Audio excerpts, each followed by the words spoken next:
Well, it's a bit of a long story as to how I got into HR, but I think what appealed to me about HR was it's really understanding the people in the organisation and understanding how the people in the organisation fit the processes, so and can influence the processes. So it's not just about achieving a business aim; it's about how you do it, really. And what I've found in that, because I've been in the personnel. I use the word personnel rather than HR. There's a big debate about whether it is personnel or HR, but I prefer personnel. What I've found about personnel is that there is a real need in most businesses for someone to be the corporate conscience, to be someone to come along and say, look, if we're going to take our people with us, you've got to do, if you're going to achieve a particular business objective, you've got to do it in a particular way. So it isn't any good bullying or driving through change just for the sake of it. You've got to think about how you do it and what's the best way to do it and which way that people come with you. And there's been some good and bad examples of that in recent times. In fact, there's one fairly recently with the same organisation where working with the employees and the employee representatives achieved a significant cost reduction for the organisation. And then the same organisation in a different environment tried bludgeoning their way through in terms of change and actually had a massive resistance to it. So, there's a way in which you do things. So I'd say for people in personnel / HR, think about how you do things, how you achieve change. It's not just about there's the corporate goal, just go for it. And it's certainly not about being macho, because it doesn't get you anywhere.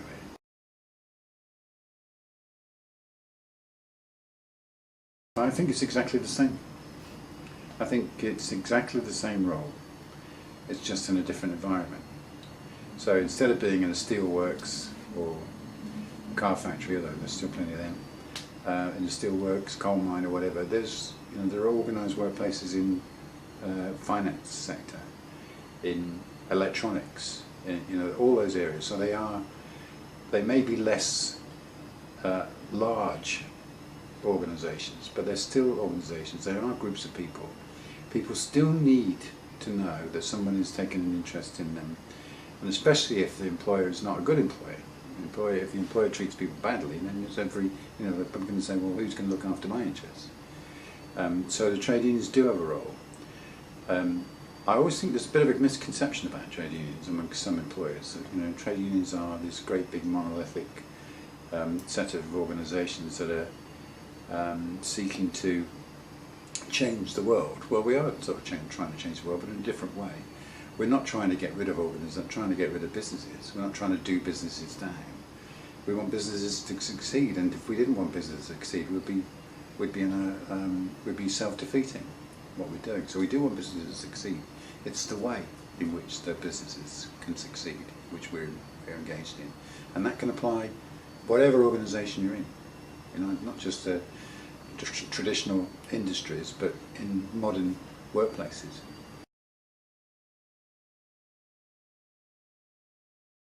Well, we do play quite a large role. We've got a very large education function within the union.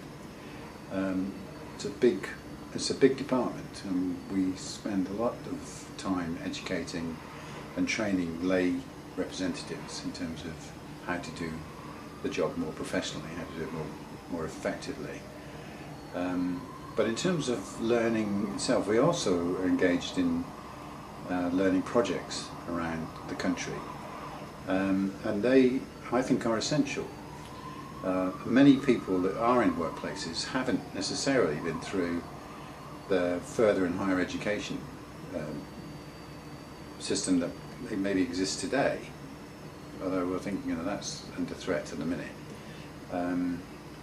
So they need more support and more education in terms of developing their own skills and abilities. There's a massive amount of talent out in the workplace that just doesn't get tapped.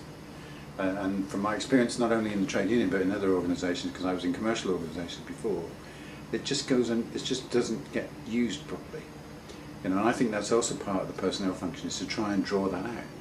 You'll never use all the talent effectively, but you can use a lot more of it effectively.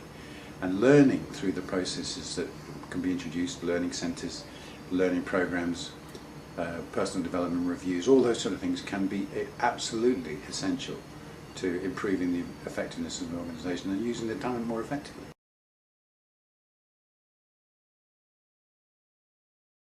I don't think there are any barriers to it. I think it's all possible. And I think we're seeing some movement in terms of that approach, not necessarily directly from within the trade union movement, but if you take, for example, in London, Progressive London has been formed, and so there's a coalition there of various political groups, of which we support one group, which is the Labour Party in London, have been joined together to pursue progressive policies, including more green policies, more environmentally friendly policies. So it is possible. The issue for the trade union will always be where our members are. So if somebody wants to attack nuclear policy, for example, well, we've got members in nuclear. People want to attack the car industry as being anti-green. We've got members in green. So there's a balance always that we've got to find in all those things. Of course, I mean, as a union, we are committed to green, environmentally friendly policies, but there's always a balance, and that's always a difficult thing for. I would say that's no different from most organisations, to be honest. They've got to find that balance too.